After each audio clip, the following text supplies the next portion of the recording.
Hey, what is going on, everyone? My name is Anton. So in this tutorial, I'm going to teach you all how to schedule your messages. We're going to be using Node Schedule, which is a Node module to actually schedule these messages. So that's going to be awesome. So let me just give you a quick demo of how this works, and then we'll jump into the tutorial. So if I go into my server and if I do slash, and if I select the schedule slash command, I'm going to go ahead and give my message a name, or I'm going to, type a message out. So if I say hello, it's going to go ahead and say that it needs to be between 10 and 2000 characters. So let's just say hello world. And for the time, I'll just select 15 seconds.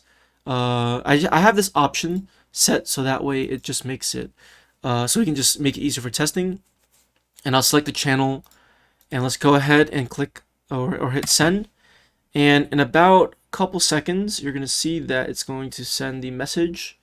So just give it about 6 seconds from now, and you'll see that it's going to go ahead and send our message, and it says hello world. So that is pretty much it. So hopefully you will all enjoy this tutorial, and let's go ahead and get started. Alright, so let's go ahead and get started with creating our project. So I'm going to go ahead and create a new folder, and I'll call this slash, or not slash, schedule message slash command. I'm going to go into that folder right now, so let's cd into that folder. And then now let's go ahead and just install, or not install, let's initialize this folder with a package.json file. So we'll type npm init-y. Okay, good. So we now have the package.json file. Let's open up our text editor, Visual Studio Code. And then we should be able to see that we have our package.json file set up.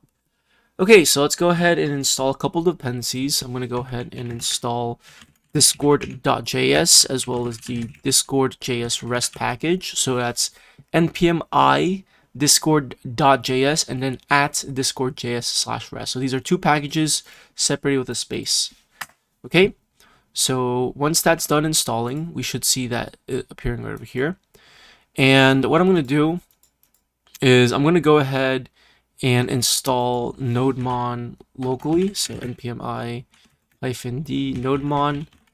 And I'll also install .env for loading environment variables. Okay, cool. So now what we want to do is we want to set up our package.json file real quick. So let's go ahead and set up a quick start script or start dev script.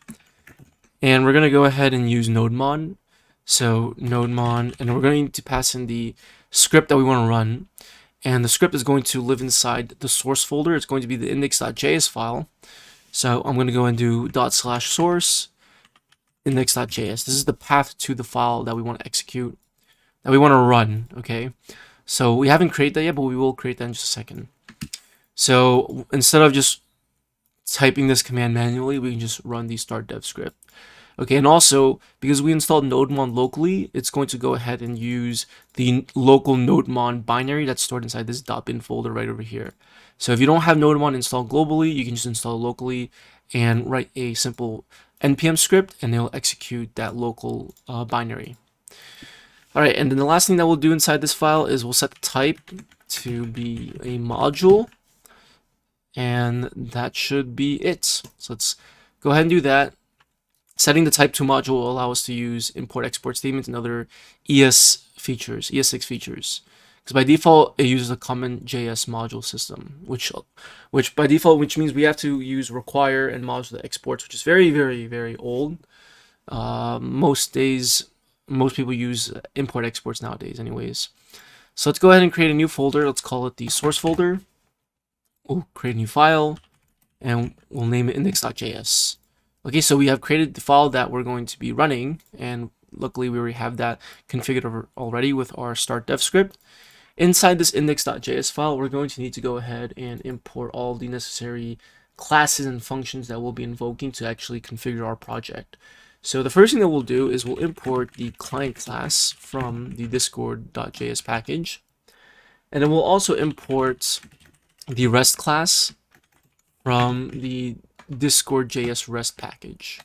Okay, And what we want to do is we want to instantiate both the client class as well as the res class. So we'll first go ahead and do const client equals new client. And this next part is required. We need to set the intents option. And we should just be able to leave it as an empty array because we won't be really working with intents because slash commands don't require intents, which is good. We'll also create an instance of the REST client. So just do const REST equals new REST. We'll pass in an object for the options, and we'll set the version to version 10. And we want to also set the token for the REST client. So we need to actually get our bot token, but we're not just going to just paste our bot token inside this method call. We're going to store it inside an environment variable, and we're going to go ahead and load it up into memory. So what we want to do is we want to create a new file called a .env file, and we're going to go ahead and define two environment variables. The first one's going to be the bot token, and the second one's going to be the client ID. So I'm going to go over to the Discord developer portal and grab those values real quick. So I'm assuming that you already know how to grab those values already, but if you don't know, just go over to the Discord dev portal, click on your bots, and just go ahead and copy the application ID for the client ID. Okay. And then go over to the bot section. I'll just reset my token and I'll click on copy. It's okay that I'm showing my token in this tutorial because it's going to be reset anyways by the time this video is uploaded, so it doesn't matter. But make sure you keep this token a secret and make sure you don't give it to anyone else. Okay, so I have my bot token and client ID inside my environment variable file. Now, in order to get this environment variable into the application, we need to load it into memory. So that's the whole purpose of the .env package. So we're going to go ahead and import the config function, which comes from the .env package. And we want to execute this function. So we'll call the config function. And what will happen is it's going to load all of the environment variables that we defined into memory. And the way that we access those environment variables is by referencing the process.env object. That's a global object that has all of the environment variables defined on our operating system. And since we're using the .env package, it's going to load these environment variables into memory. Okay, and just a quick note that they won't override any environment variables that you have already set on your operating system. Okay, so let's go ahead and reference, or let's not reference, let's go ahead and just create a variable called token, and we'll reference process.env, and we want to reference the name of the environment variable that we define. So it's literally exactly the way that we defined it, so bot underscore token. So we just do process.env bot underscore token. So that's going to give us the value of the environment variable bot underscore token. Likewise, for client ID, we could do the same thing. So const client ID equals process.env client ID. Okay, so that's pretty much it for that part. And now let's go ahead and just actually register some slash commands. Well, we need to set up our code to actually register slash commands. So what we're going to do is we're going to create an async function. And inside this function, what we want to do is we want to go ahead and reference the REST client, and we want to call the put method. So await rest.put. And we basically want to call the application guild commands URL to register our guild commands. Okay, now because we're working in development mode, we're going to be registering these as guild commands, but once you're done developing your slash command, you can register as a global command because global commands take up to an hour to update. So if you want to actually test the latest version of your command, registering it as a guild command would be the way to go. Okay, so we'll call, we'll need to invoke the correct endpoint. So we need to obviously pass in a URL. But we can actually use the routes. We can actually just do this. So there's this import called routes that we can import, and basically it's just a bunch of functions that that will take in specific parameters, and they'll return the URL formatted for you, so you don't have to manually hard code the URL for yourself. So if we import routes from the Discord.js package, okay, you can even see it's literally just a constant, and it has a bunch of properties that returns a string. It's a bunch of properties that are mapped to a function that return a string. Okay, so if we do routes dot application guild commands, this one right over here, application guild commands, this is a function that we need to call, and it takes in two parameters. It takes in the client ID and it takes in a guild ID. So let's go ahead and grab our guild ID real quick. So make sure you have a test server. I have one already, so I'm just going to go ahead and just copy the ID of that server. Okay, and I'll just go ahead and I'll just go ahead and call this guild ID, and I'll declare a variable up top over here. Okay, so there we go. So this is just going to return a URL, a string that is going to be invoked. It's going to be formatted with the client ID and the guild ID, because by default you actually need these values defined in the URL. So it does that for you. Okay, and then the second parameter for rest.put is going to be an object, and it has this property called body, and it's going to basically take an array of all of our slash commands. Okay, so what I'm going to do is I'm going to go ahead and just take all of this and wrap this inside a try catch in case if any error happens, so we know what's going on. Okay, and I'll also log the bot in after we register all of these slash commands. So we'll call client.login, and we'll pass in, token right over here.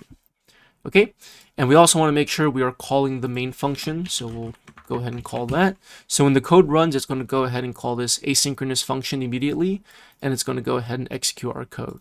Okay, that's good. All right, so now let's go ahead and just register the ready event so we know when our bot is up and running. So let's do console.log, bot is online. All right, and let's just go ahead and run our code and make sure everything's good. Let's make sure our bot is up and running. So I have my script already configured, so we just have to run the start dev script. So that's npm run start dev, start:dev. And let's see, it says expected token to be set for this request, but none was present. So let's see what's going on. I may have forgot to set the token. Yep, and I did. So let's just pass that token variable inside the set token method call. And that should fix it. There we go, bot is online. You can see that our bot is online. Perfect. All right, so everything works. I know that setup was quite long, but you know, I had to go through it so people weren't missing on anything. Okay. All right, now that we finally set up the whole base level of our project, we can finally register the slash commands. Okay, so we're going to need to register one slash command. It's going to be called the schedule command, and the command is going to take in two options. It's going to take in a string option, which is going to be the message that the user is going to enter. That's the message that they are going to schedule, and it's going to take in a second option, which is going to be an integer option, and that's just going to be how long they want to schedule a message from. So we're going to have predefined values such as, for example, 1 minute, 15 minutes, 30 minutes, 1 hour. Okay, you can also just do like a custom time if you want to, but you would just have to take care of formatting the time and checking to see what the actual value is.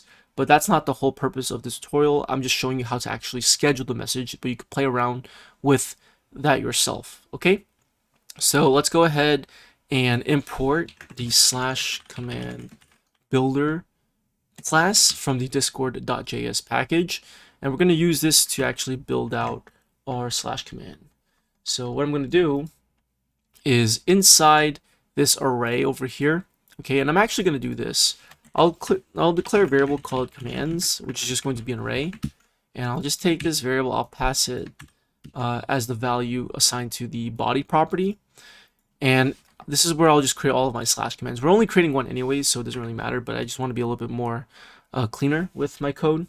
So we'll create an instance of slash command builder, and this is going to allow you to basically build out the actual slash command, and you can convert the instance to a JSON object that can be sent to the Discord API to register the slash command.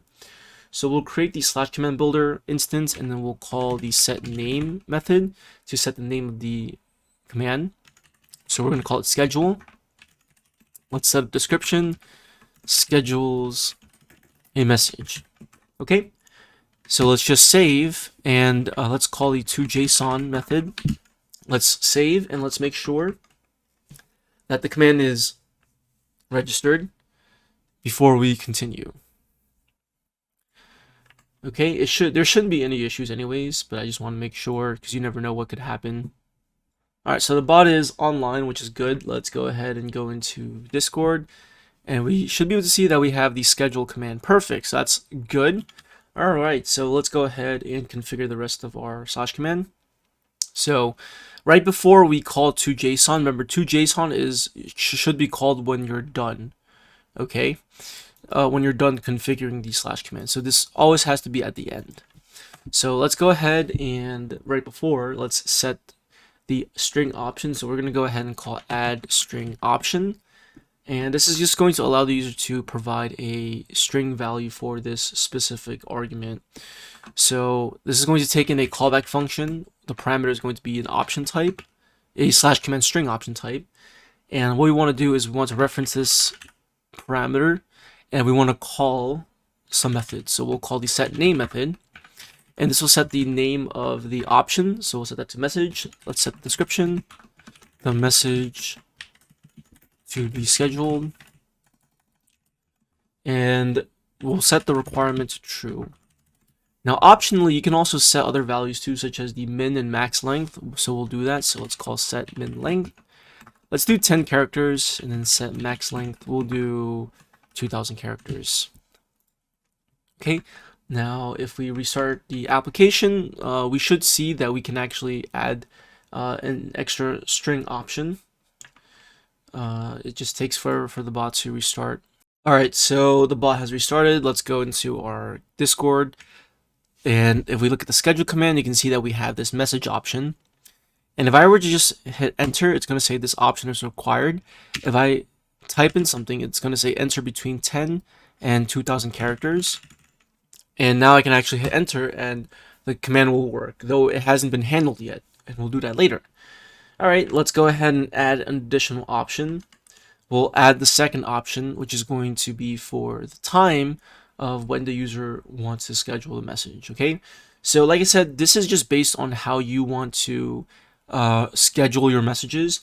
I'm only going to set it so that the user can schedule messages in an interval, or like, not interval, but like a fixed amount of time from the current time that they sent the command. So for example, they can only schedule it from 1 minute from now, 15 minutes from now, 30 minutes from now, 1 hour from now, etc., etc. You can customize this command to make it so that it can take in a custom like time string or custom time, and then you can just validate that yourself. Okay, but let's go ahead and call the add integer option because we're dealing with numbers. Though I don't think it really matters too much. You could also just get away with doing add string option, and then you can just set the choices yourself. But then those values would be strings. So it'd just be better to use integer options anyways because we're dealing with numbers, so that makes the most sense. So let's go ahead and pass in the callback function, and it's going to take in the slash command integer option. And we'll go ahead and call set name. And for this, I'll just call this name time, and then set description. I guess for description, I'll call this how long, or let's see, when to schedule message. Okay, and let's go ahead and set the choices.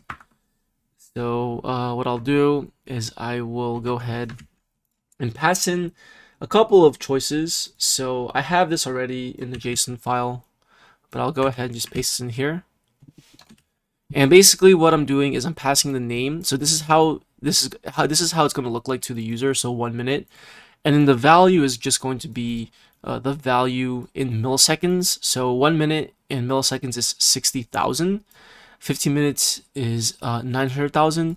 30 minutes is 1,800,000, and then 1 hour is 3,600,000. And of course, you can have more choices here if you want to. I'll let you all take care of that yourself. You can also allow the user to type in their own custom choice if you want to, like I said, but this is just going to be our implementation. So let's go ahead and go into Discord now. Our bot just restarted, which is good. And let's do slash schedule message. Let's type in the message. Oh, I forgot to set this command to, or not set this command, set this option to set required equals to true. That's why it just worked without us setting the actual time. So, whoops, not time. Whoops, schedule, there we go. So, okay, and you can see that for the time option, we can select 1 minute, 15 minutes, 30 minutes, 1 hour. Now, the user won't be able to actually type in their own custom time, and the reason why is because you already have the choices defined already. Okay, so again, like I said, it's up to you. If you don't want the user to, set a custom time, then you just set manual choices. If you want them to set a custom time, then you cannot have these choices over here. Okay, so yeah, let's just select 15 minutes, and that's how it looks like. Okay, and then if we hit enter, it's going to go ahead and work, though of course nothing's going to happen because we have not listened to the interaction create event, which is what we're going to do next. So I actually forgot one more thing that we're going to go ahead and configure real quick. I just thought of this after I finished setting up the integer option. We actually don't even have a channel for where the message is going to be sent, right? Because how are we going to send the message if we don't have a channel? So here's what we're going to do. We're going to go ahead and use a channel option so we know where the message is going to be sent. I can't believe I forgot that. But anyways, so after we call add integer option, we're going to go ahead and call the add channel option. And this is just going to allow us to set the channel that we want to send the message in, which makes sense, right? So let's just do set name, channel, set description, the message, the channel, the message, the channel, the message should be sent to, and then we want to set required to true, because obviously every single message needs to belong to a channel. And that should fix that issue for us. So now we know which channel the message should be sent to. Okay, can't believe I almost forgot about that. Or forgot about it entirely, but just thought about that now. Okay, so we have message, time, and channel. So let's go ahead and configure this. Let's say hello world. Set the time to 30 minutes. If I try to send, it's not going to work. Though this is a problem because the channel, it shows all channels, including category channels and voice channels, which is not good. Though I don't think there's a possibility to actually filter out non-text channels. Let me actually see this real quick. Or I'm sorry, not non-text channels. Yeah, like I don't think there's a possibility to filter out channels that are not text channels. So I wonder if that's even possible. Set name localization. Let's see, add channel type. So this is, what does this method do? Oh, okay, I think we can actually. That's great. So let's do channel type dot. So I think this channel types is going to be imported from, let's see. I think we can import channel type from the Discord.js package, I think. Yep. It's an enum. And then we can just do channel type dot. I want to do guild text. Yeah, guild text. All right, yeah, I think this should work. So I was too quick to assume that we couldn't, but we should be able to now. Let's try this again. Schedule. There we go. I was quick to assume that it didn't work, but thankfully it works with the filtering out the channels. All right. So the next thing that we have to do is we need to handle the interaction. So we're going to do that by listening to the interaction create event. So we'll reference the client class or the client instance. We'll call the on method, and we'll pass in the interaction create event string. So that's interaction create, and we're going to pass in the callback function, which is going to handle the event whenever we receive it. And that callback function is going to take one argument, which is an interaction type. Okay, it's a, yep, base interaction. Okay, so inside this interaction create event, we need to obviously check to see what the interaction type is, because we could possibly have different types of interactions, such as drop menus, or select menus, I should say, modal submissions, bun interactions. There's different types, so we need to make sure we check which one it is. So what we can do is we can write an if statement. So if interaction, and then we can just call is chat input command, because we're dealing with chat inputs, right? So we'll check to see if it's a chat input command interaction. And if it is, then we can handle it accordingly. And if it isn't, then we don't have to do anything. So what we'll do is we'll call this method, and because we might have different types of different slash commands, right? Right now we only have one, but we could have multiple slash commands. We want to also check to see what the command name is. So if interaction dot command name is equal to schedule, then we can handle all the logic for schedule command, right? And if you have another slash command with a different name, then you would do something like else if, and then blah blah blah. If else if interaction command name is equal to the name of the command. Now, obviously, if you have your own command handler for slash commands, you can just handle it like that. But I'm not going to do it with command handlers. We're just going to do it the way that we would see it in most documentation when it comes to just handling the base level of interactions. Okay. Anyways, that's not so important right now. Let's go ahead and continue. So what do we do next when we know that it's a chat input command interaction and we know that the command name is schedule? Well, we first need to make sure we get the actual values.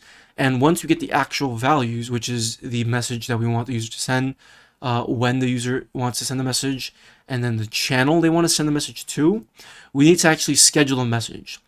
And to schedule a message, we're actually going to use a node module called node schedule to schedule that. And I'll install that in just a second. But first, let me go ahead and grab all of the values that we need. So we can grab the values by referencing the interaction object.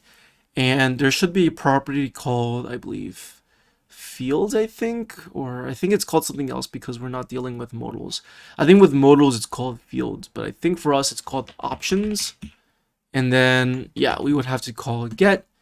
And we just pass the name for the option itself. So whatever we set the name as, I think that's what we have to call. So before I do that, let me just console log interaction dot options, just so that you can see what all of the values look like. All right, so let's go ahead and test this out. So let's do schedule, pass in a message, pass in the time, and let's do general. Whoops. Yep. And so if we look at the console, we can see that 1, we are receiving the interaction, which is good. 2, the logic is working correctly. It is a slash command interaction, and it is the correct command name.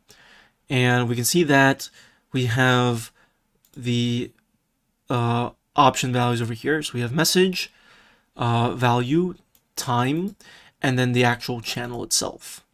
Okay, so all we need to do is just go ahead and do this options, and then we can just call get, okay, and then we can just pass in the name of the value. Now there's more specific functions, so if you want to call get channel, what this will do is it will just return the actual channel object itself, so you don't have to manually like convert it yourself.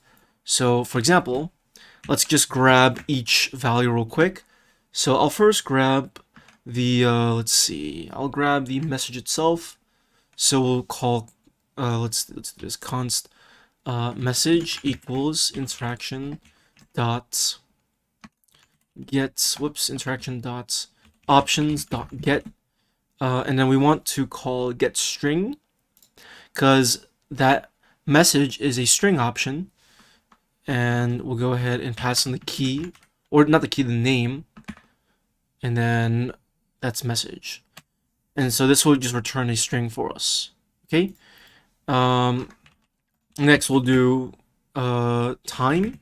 So interaction dot options dot get integer, pass in time. So basically, whatever you pass as the name itself, I think, is what is actually going to be in the options. Is what the proper name of inside the options object will be. Okay, so const channel is equal to interaction options dot get channel, and then we'll just pass in the channel, whatever the name is. So that was called channel, and the type of this should be So it's going to be either an API interaction data resolve channel or guild-based channel. Okay. Cool. So now what we can do is we can obviously reference any of these properties, right? So I'm going to go ahead, or not properties, these variables. So for example, I can reference the message variable and it's going to log the string. I can reference the time variable and that'll log the time, and then I'm going to go ahead and reference the channel. I'm just going to log everything so you can see what it looks like. All right, so let's go into our server and let's just do slash schedule, and then let's just give some values. Let's look at the console, and we can see that we have the message being logged, we have the time. Okay, that's 1 minute, and then we have the text channel, which is good. Okay, so we should be able to just use this text channel to send the message in 1 minute from now. All right, perfect. So I think we have everything that we need. Okay, I should be able to just reference channel.send, and I can just send the message later. But for some reason, it's actually giving me some weird. It's actually I don't know why I'm not sure why this is the signature of the function, but that's likely wrong though. Again, I'm not sure why. I think it's because it's treating this as an API interaction data resolve channel, but though it should be a guild-based channel. But we'll take care of this later. Don't worry about that for now. So what we need to do is we need to actually install node schedule, and we need to actually schedule the message because that's the main functionality of this command, to actually schedule a message. So I'm going to show you how to do that right now.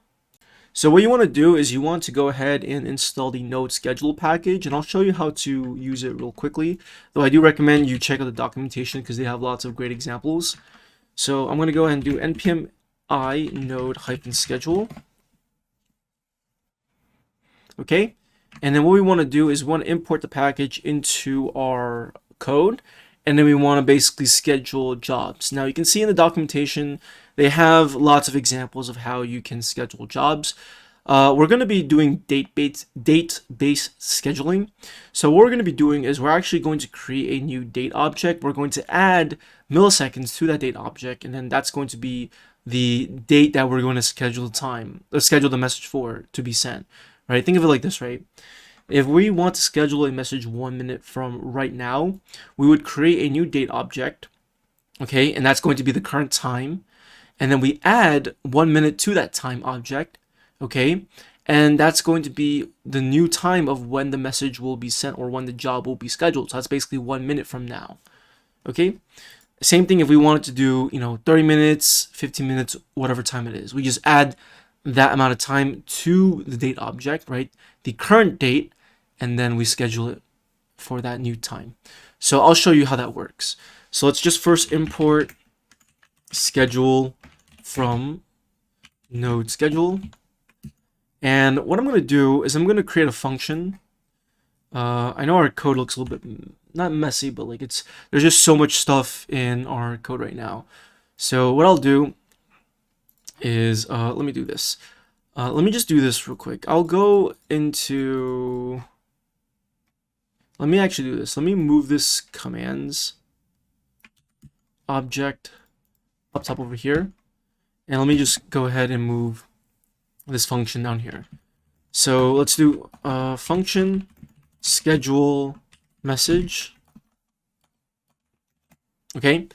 And what we want to do is we basically want to call schedule job.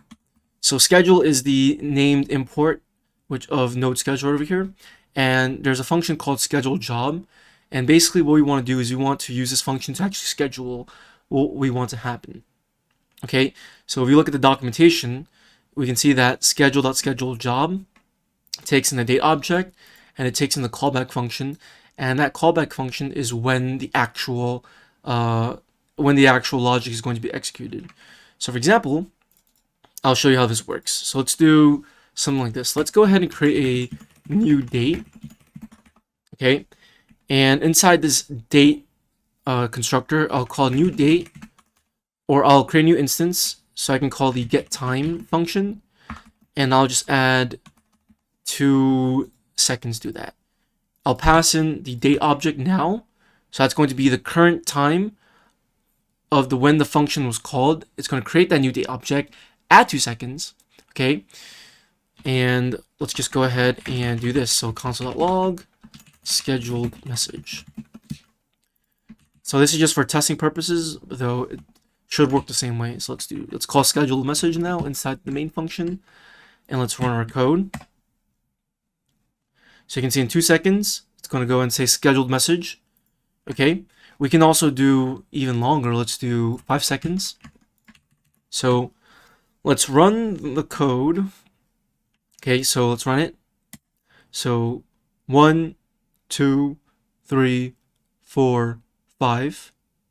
Scheduled message. Okay, there you go. It got logged. Okay, so that's how it works. Okay, so basically we're just going to literally take, we're just going to create a new date, add milliseconds to it, and pass that new updated date as the time of when we want the job to be scheduled. Okay, pretty straightforward, honestly. So let's go ahead and do that. So what we're going to do is inside the interaction create function, we basically just want to go ahead and do schedule.schedule job. Okay, and we can just literally take the date object, right? So what I'm going to do is I'll create a new variable called const date date equals new date, and then inside the constructor we're going to go ahead and do new date dot get time. So this gets the value in milliseconds, and then we just want to add the value of time. Okay, so it's going to get the value in milliseconds and then add how many more milliseconds you want to get the new time. Okay, and that'll create a new date for you. Okay, and I'll also just console log the date so you can see the actual date itself. You can see the updated value. Okay, and then once we're done with that, we just pass that in as a parameter for schedule job, and then we want to pass in the callback function. And for the callback function, all that's going to happen is we want to just simply schedule the message.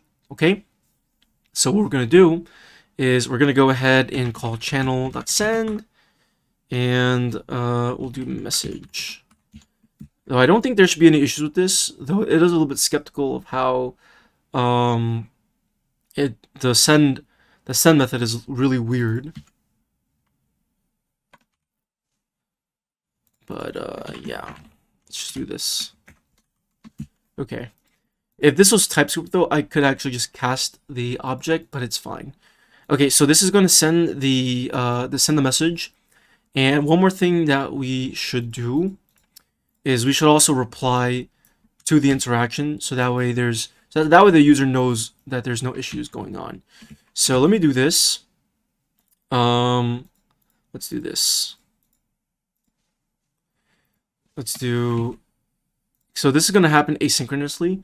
So we'll just do interaction.reply, and we'll say your message has been scheduled for, and let me actually format this. Let me actually use a string template, and then we'll do date dot to I think 2 time string should work. All right, let's see. Hopefully that works and gives me the correct formatted time. Okay, so let's see. Let me actually also change the options too, so we can do this a lot quicker. Let me add an option for let's do 15 seconds, and that's just going to be 15,000 milliseconds, just so that we can test this a lot easier. All right, so let's go into our application. Let's do 15 seconds. Let's do Discord. Okay, so it says your message has been scheduled for 23:53:01. So seems about right. Yep, seems about right. Okay. So in just a couple seconds, it's going to go ahead and send the message to the Discord channel. Let's wait and see. And you can see that the message has been scheduled. Perfect. And let's go ahead and schedule a couple more. Hello world. Let's schedule one for 1 minute.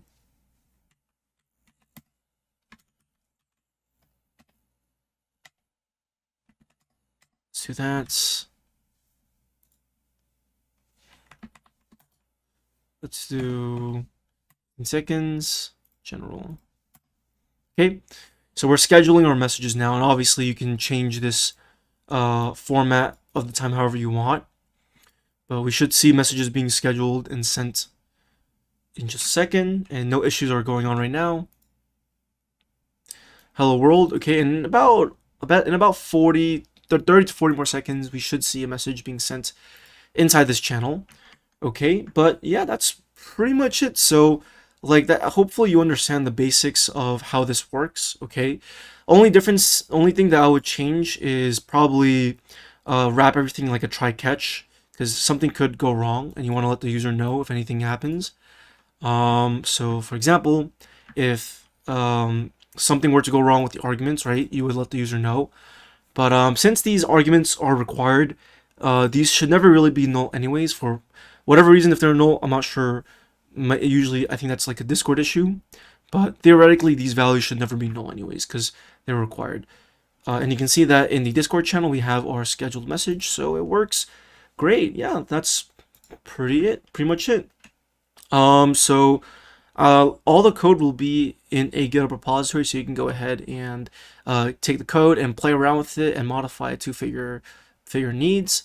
And yeah, so hopefully you all enjoyed this video. I know it was pretty long, but you know, hopefully it was very informative and you learned a lot and learned how to actually schedule messages. So I'll see you all in my next video. If you need some additional help, I do have a Discord server where you can visit and ask questions and get help with my tutorials. And that'll be pretty much it. So if you like the video, definitely leave a comment and subscribe and leave a like down below. I'd really appreciate it. And yeah, I'll see you all in my next episode. Peace out.